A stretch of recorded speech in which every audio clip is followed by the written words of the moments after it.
Hey, this is John Carlos, and I'm here with a look at the Ghostface Inferno NECA action figure. Now, the previous Ghostface action figure, Ghostface Takes Manhattan, which was a New York Comic Con exclusive, that packaging was meant to kind of resemble the teaser poster of Jason Takes Manhattan. Now, the fact that this artwork kind of resembles the poster art for Jason Goes to Hell the Final Friday might be coincidental, might be accidental, I don't know. Now, I do want to point out that the cardstock on this feels different. Either that or it's the regular kind of cardstock, but whatever they've kind of coated it with to create a kind of metallic effect makes it feel thicker.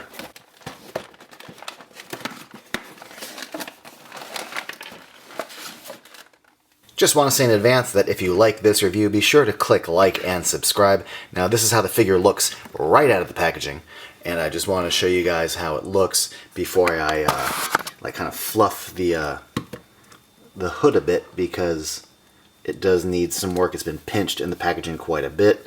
So if you are getting this, there is a wire that runs through it, not just from the front over there, but there's a wire in the back that if you wanted to really fluff it out that far, you could, but I would recommend bending it down a bit. But already I'm starting to get a slightly better shape out of this.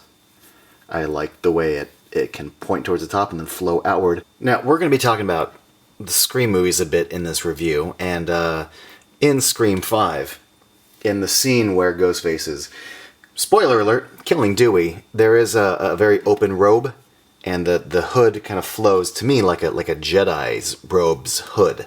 But you can pinch it inward so it's not so flowy. Speaking of the robe, it does open. I don't know yet. I'm going to find out. We'll find out together if it can be like unhooked or unclasped or whatever. But it does have a wire running all the way through from the top to the bottom, so you can essentially pose the robe in whatever kind of open flow you want. Trust me, we are going to get to all the accessories, the different masks, and all that. But first, I want to take off the head and take off the hood and get a better look at how this hood, especially like the neck point and all that, and also the underbody and how the underbody kind of looks and works. So, the robe does not open at the neck point like it does in Scream 5 or Scream 2022 or 5 Cream, whatever you want to call it. Now, this is the first time, of probably a few times I will mention in this video, that this is not technically a Scream figure, it's a Ghostface figure, a character licensed by Fun World. So, they don't have to be exactly, exact to things that happen in the Scream movies, like this opening up at the bottom of the neck, top of the chest point. Now, this figure and its accessories mostly takes its cues from Scream 5. But there are some things in here that reference Scream 6 and Dead by Daylight. But first of all, I gotta show you guys the flamethrower, which has some nice details to it as far as the overall design. The paint between the black and the silver and the green is really clean. But it also comes with this flame that is well sculpted. It's kind of translucent. It's a darker orange, then lightens up to a little yellow tip. And speaking of tip, it attaches to the base of the flamethrower there. It's not too heavy, it doesn't like wobble or fall off. It looks really damn good. Other Scream 5 related accessories include this pitchfork and these machetes. These are all used by the Ghostface in the Stab reboot, called Stab, even though it should have been called Stab 8, according to some people in the movie.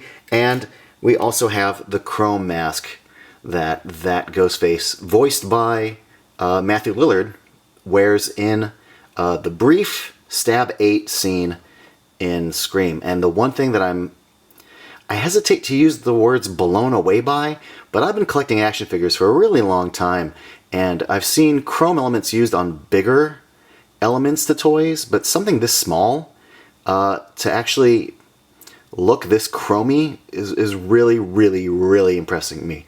I've seen plenty of other action figures over the years that are supposed to be chrome, and they're just painted silver because it seems like it'd be impossible to get that reflective chromeness in such a small scale. But somehow NECA did it, and I am very, very impressed. Now, the mask can pop out of this head and be replaced with, you know, another mask. Let's say this head, or I mean, sorry, this mask, which plugs right in. This mask is in reference to Scream 6. It is meant to look similar to the Billy mask. Ghostface takes Manhattan, which I'm showing you right here, has the Stu Macher inspired mask. So between those two, we have both of the aged masks from the killers in Scream 1 that are old and aged by Scream 6. Now we get some other heads, namely these two, and they are slightly different in that, unlike this one, which is just meant to sort of function under the cloth hood, in real life, when you buy a Ghostface mask, it comes with this, you know, kind of dumb little fabric edge that's supposed to simulate a hood, but clearly isn't. But that's how they come in real life. And this mask is accurate to how they come in real life. And the actual like forehead slips under the edge, which I think is pretty nifty.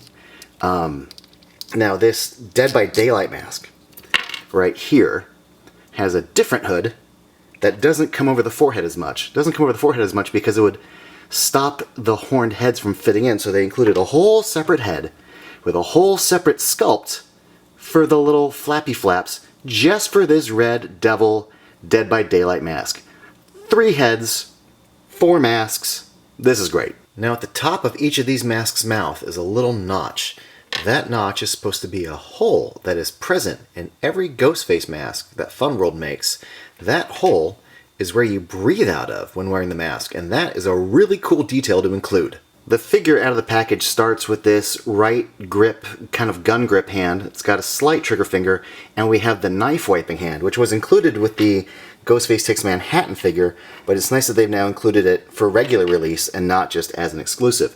We also have these 2 standard knife grip hands, and we have this, what looks like a seeming trigger finger hand, but I personally don't think it is, and then this left grip hand, which can be used in conjunction with the gun grip hand for holding the flamethrower. Now, this hand, I think, works really great with holding the little voice changer. It fits right into this hand perfectly. It's got a little bit of a wider palm. It almost looks like it's, you know, meant to like it's got a little bit of a square shape, and it's meant to kind of hold the voice changer. Especially if you notice how Stu holds it in Scream 1. It's kind of similar to that. Lastly, we have 2 Buck 120s. Comes with 2 because, again, taking cues from Scream 5, specifically again, when Dewey gets killed by 2. But I like that one of these knives is bloody and one of them is clean. But I like they included the 2 of these because I really like that pose that Ghostface hits at the end of Dewey's death scene with the robe open and brandishing 2 knives. Now, one slight bummer as I'm setting this figure up is when I do wrist articulation, the paint, the skin-colored paint, has been flaking all over me. I've been finding little flecks of it everywhere. Thankfully, at least the plastic underneath is a similar color, and you don't have like a contrasting, like blue or black little stripe coming from where the paint is coming off. Now, I don't really like talking about articulation for too long. I'm not going to sit here and like wiggle every joint. I'm pretty happy with the articulation at the base of the neck, the top of the neck, shoulders, ball joint at the vest. All pretty good. I will mention, though, that the ankle joints, while they swivel good side to side, do not, or they hinge side to side. The hinge going forward is pretty limited, the top of the shoe and where it meets the bottom of the pant leg. So you can't get them to lean that far forward, or at least just bend the shoe forward. But thankfully, knee articulation, top of the leg, ball joint, all sort of balance that out, quite literally. I'm really happy with how this figure looks on the tabletop with this look. I've put the chrome mask into the hooded head with the little floppies because in the brief stab footage, that Ghostface, first of all, is wearing like an additional hood, but that's not included here. But that mask does have the little floppies sticking out, so I think that's the way to go with this chrome mask. Again, this is technically a Ghostface figure and not necessarily a Scream figure, so even though we have this bulletproof vest from one scene and we're kind of emulating the look of Ghostface from Stab, that Ghostface has like it's almost like a not quite a hoodie, but there is a sleeveless fabric that kind of comes out to more of a point at the shoulders, and it has its own hood, which this doesn't have, and I don't expect it to. I think you get the impression of what that Stab 8 Ghostface looks like with this look. And speaking of this look, I want to show you guys this bulletproof vest, because one nerdy little detail that I love that NECA included is there's 3 bullets on there. The Ghostface that kills Dewey takes 3 shots to the chest in the hospital scene. Now these 3 bullets aren't in the exact same spot, because again, not a Scream figure, but kind of a Scream figure, but the fact that they included 3 bullets is very much appreciated. Now the standard grip hand that this figure comes with right out of the box, that I think is meant to be used with the flamethrower, I also used for holding the pitchfork, and is really good at holding the machete, and the knife wipe hand is good at holding the other machete.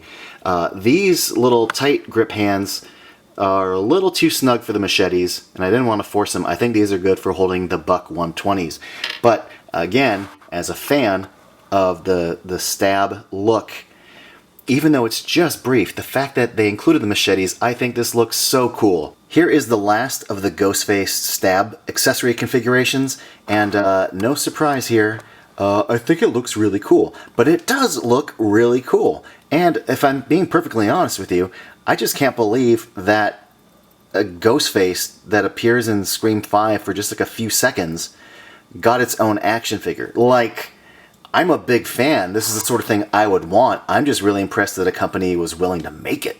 Alright, I put the robe back on. I put on the standard head, not one of the heads with the little flippity-floppities hanging down, because I want classic Ghostface look. And not just classic Ghostface look, but specifically Scream 5. Again, I mentioned this earlier, that I'm quite fond of the end of the scene where Ghostface kills Dewey. I really like the pose, technically she strikes. It is worth pointing out that the hood in that scene is very flowy, very Jedi-like. So I've kind of prepped mine to have that flow. And then you can use the wires to kind of bend out the robe itself as much as you can or want. If you're trying to get the robe to kind of stay open but lay straight, eventually, because of the pinch point at the top, it will not kind of... I think I really have to bend the wires outward towards the top and inward and straight towards the bottom to try to get that flow without it bunching. But let me just say, having it stand here with the knife going forward in this hand and kind of backward in this hand, you can't angle the wrists. They only go like side to side. They don't go up and down. So I can't get the exact angle. But the fact that Ghostface is standing in the hospital with the big flowy hood, kind of looking down, with the robe open at the top in the movie, not here, but still, I dig the way this looks quite a bit. I think I have a little bit to play with. I think it looks a little bunchy here, whatever. Not like complaining, because again, I think what they've achieved here, walking that line by making a kind of a Scream 5 figure, while technically not, the fact that it looks like this is cool. Do I wish the robe opened all the way? Of course I do, but I'm not like mad about it. Why would I be mad about it? In fact, if I want to be realistic, let's say they did make it fully openable, and then you want to try to close it. A clasp at this scale would be bulky and huge. A little Velcro bit would be obnoxious. I don't know how they would get it to close without it being like in the way and ugly.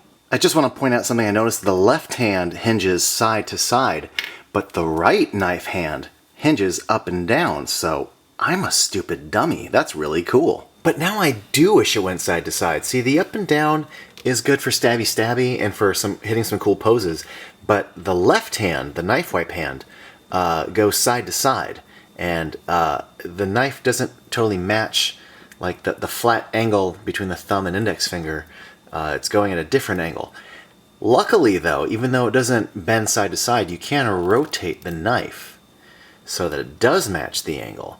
Although in that case, the knife blade and the knife placement doesn't match the angle of the knuckles. These are nitpicks, folks. It doesn't really matter. It's just really cool that they included the knife wipe hand at all. Now, even though I don't play Dead by Daylight, here is the red kind of devil mask with the figure under the hood, which actually is how a lot of people, when they dress up as Ghostface, this is how it looks, with an actual hood and then the sort of faux hood ribbons sort of hanging out.